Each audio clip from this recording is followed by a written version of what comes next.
And do you think you're picking up on some kind of, what do you think it's just tell me a little bit more about this and what your reactions were to the report? Oh, I was extremely pleased with the report. It really was exciting because we're seeing continued. This would have been a blowout month or a great month of the 2010s. And it's, the labor market, we've got job gains continuing, the unemployment rate back down to 3.5%. We've got wages at 4.4%, the same as they were in May, but productivity growth has accelerated. And the data today suggests it accelerated even more than what we saw in the second quarter. And that's the elixir that makes us able to retain these wage gains as workers and not have it threaten the Fed as a spillover into inflation. And so, the idea that with fewer workers, we're still at a low unemployment rate and wages were, still there. That's just wonderful news. I mean, I'm leaning into this report. I'm worried about the bond market and the bloodbath that we've seen there and what's going on.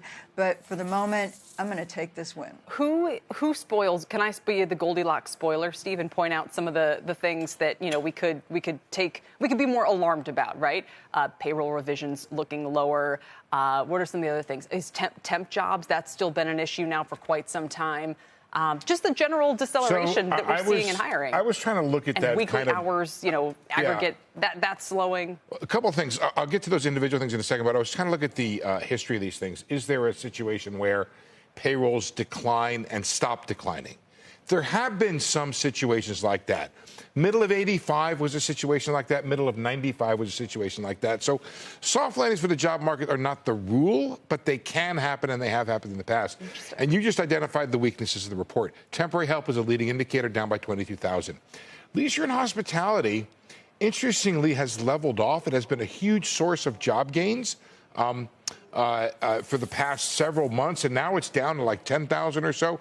And they're stopping some 300,000 short of where they were before the pandemic. So that may end as a source of job growth. I don't like the participation rate has leveled off at 62.6. I would hope would be attracting more people into the workforce. That does not appear to be happening. I think it's potentially significant. So those are some of the weaknesses that are out there. But we keep talking about this idea of this asynchronicity of the economy. You have some areas are going down, others coming back up. Leisure hospitality is leveled off, but look at what happened with healthcare, 63,000 workers. Right, we'll have more on that in a moment, actually. Diane, and I saw one of the firms the other day calling these kind of mini recessions. It might have even been a Fed official saying, we had a housing mini recession. Like rolling recession. Exactly, rolling recessions, manufacturing. Where do we go from here? Well, that's, what we've seen is, the Fed saw fighting inflation as a marathon, not a sprint. And here we are in what is supposed to be the hardest mile, getting from 3% inflation down to 2%. And it's becoming a relay race. And I think that's the important thing, because the labor market is held up as weaker sectors have handed off the baton to stronger sectors. And overall, employment gains are slowing to a pace that would have been considered extremely good in the 2010s. And at this level of unemployment, still very good.